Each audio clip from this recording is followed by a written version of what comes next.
Anisan'ny mpiray monina amin'ny filohan'ny CES Andriamatora Rakotozafi François moa ny parlementaire CST Rarinirina Jacquemé ary manana ny ambarany indrindra moa ity mpanao politika ity manoloana ny zavantranga ny maraina teo iny.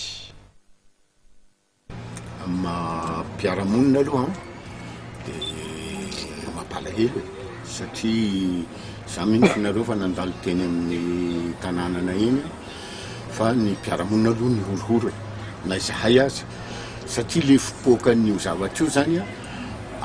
asana ianao akaiky ny mifanakaiky amin'ny tranon'ny président CS monsieur Rakotozafi fa tena izasin'ny zanako ny fo mihitsy fa ohatrany hoe ny tranonay mihitsy no mianjera ary rehefa maraina ny andro toy tamin'ny telo sasany to fakahita amin'ny mpiara-monina mandinina dia miteny dolo le olo hoe zay nge ny hevitra fatao aminay e amin'ny lafiny politika aloha dia ohatrany hoe mampiahy ahy le izy satria ohatrany manambara zavatra zany te hitoro hoe sahady asana toin'le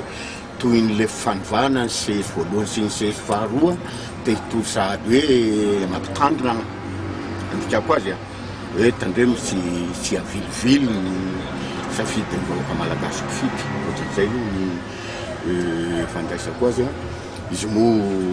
lehilahy lehibe tompony andraikitra malina mandrakariva efa nitana andraikitra betsaka